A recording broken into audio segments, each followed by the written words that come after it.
ఈ నెల 19న నారాయణపేట జిల్లా కేంద్రంలోని భగత్ సింగ్ భవన్లో జరిగే ప్రగతిశీల యువజన సంఘం జిల్లా జనరల్ కౌన్సిలింగ్ విజయవంతం చేయాలని యువతకు పేర్కొన్నారు. పీవైఎల్ నారాయణపేట జిల్లా అధ్యక్ష కార్యదర్శులు ఈశ్వర్ ప్రతాప్ ఈరోజు భగత్ సింగ్ భవన్ జిల్లా కార్యాలయంలో నారాయణపేట జిల్లా కార్యవర్గ సమావేశం నిర్వహించారు. కార్యక్రమంలో జిల్లా ఉపాధ్యక్షుడు సిద్ధు సలీం, రాము, శ్రీకాంత్, మలేష్, పెద్దింటి మధు, శివ పాల్గొన్నారు. మిత్రులారా, నా పేరు ప్రతాప్, పీవైఎల్ జిల్లా కార్యదర్శిని. ఈరోజు పీవైఎల్ నారాయణపేట జిల్లా కమిటీ సమావేశం జరిగింది. దీని యొక్క ముఖ్య ఉద్దేశం ఈరోజు జరుగుతున్నటువంటి రాష్ట్రంలో కానీ కేంద్రంలో కానీ ఉన్నటువంటి ప్రభుత్వాలు యువకుల పట్ల నిర్లక్ష్యంగా వ్యవహరిస్తూ ఉన్నాయి. మరి దానిపైన జిల్లా కమిటీలో చర్చించుకోవడం జరిగింది. ముఖ్యంగా రాష్ట్రంలో అయినా దేశంలో అయినా యువకులు దేశాభివృద్ధిలో కావచ్చు లేదా రాష్ట్రాభివృద్ధిలో కావచ్చు ముఖ్య పాత్ర పోషించాల్సి ఉంటుంది.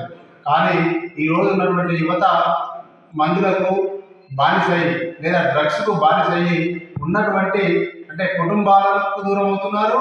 అదేవిధంగా గ్రామాభివృద్ధి కానీ లేదా రాష్ట్రాభివృద్ధి కానీ నోచుకోలేనటువంటి పరిస్థితుల్లో ఈరోజు యువత ఆలోచిస్తూ ఉన్నది. కాబట్టి కేంద్ర రాష్ట్ర ప్రభుత్వాలు తక్షణమే స్పందించి డ్రగ్స్ను నియంత్రించాలి. మొదటగా డ్రగ్స్ను నియంత్రించాలి. అదే మద్యపానాన్ని కూడా నిషేధించి యువకులకు మార్గనిర్దేశం చేయాలి. యువకులు ఉపాధి పట్ల లేదా ఆర్థిక వ్యవస్థకు ఏ విధంగా యువకులు కారణమవుతున్నారు అని చెప్పి యువకులను ప్రోత్సహించి ఆ విధంగా యువకులను దేశాభివృద్ధిలో భాగస్వామ్యం చేయడం కోసం ఈ కేంద్ర రాష్ట్ర ప్రభుత్వాలు ఆలోచన చేయాలి. కానీ ఈ రెండు ప్రభుత్వాలు ఏం చేస్తున్నాయంటే ఎక్కడ ఆదాయం వస్తుంది దేని ద్వారా ఆదాయం వస్తుంది అని చెప్పి ఇప్పుడు ఉండేటటువంటి డ్రగ్స్ కావచ్చు లేదా మద్యపానం కావచ్చు విచ్చలవిడిగా ఎక్కడ దొరికితే అక్కడ పల్లెటూళ్ళలో కూడా డ్రగ్స్ వస్తున్నాయంటే ఇది రాష్ట్ర ప్రభుత్వం నిర్లక్ష్యమే లేదా కేంద్ర ప్రభుత్వం నిర్లక్ష్యం అని చెప్పి మనం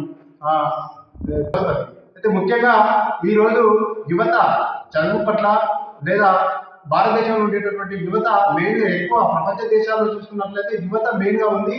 మరి యువతను మనమంతా కూడా మేల్కొల్పి లేదా మానవ వనరుల అభివృద్ధి బాగా చేసుకొని ఈ దేశాభివృద్ధికి వాళ్ళ తోడ్పాటు కావాలని చెప్పి కేంద్ర రాష్ట్ర ప్రభుత్వాలు ఆలోచన చేయాలి. కానీ ఆ విధంగా ఆలోచన చేయకుండా యువతను వేరే దారిలో నెట్టివేసేటటువంటి ప్రయత్నం చేస్తూ ఉన్నది. ఆ విధంగా కాకుండా చదువును అవకాశాలు కల్పించాలి. నిరుద్యోగత లేకుండా చూసుకునేటటువంటి బాధ్యత కేంద్ర రాష్ట్ర ప్రభుత్వాల పైన ఉన్నది. కాబట్టి మేము ఇంకా పెద్ద ఎత్తున భవిష్యత్తులో చాలా కార్యక్రమాలు తీసుకోవాల్సి వస్తుంది. కాబట్టి దీనికంతా కూడా ఉండేటటువంటి రాష్ట్రంలో ఉండేటటువంటి లేదా జిల్లాలో ఉండేటటువంటి యువతంతా కూడా ఆలోచన చేయాలి. మీరంతా కూడా పీవైలో భాగస్వాములు అయ్యి పెద్ద ఎత్తున జరగబోయేటటువంటి జిల్లా కౌన్సిల్ అందరూ కూడా జయప్రదం చేయాలని చెప్పి మేము జిల్లా కమిటీగా మేము భావిస్తాము.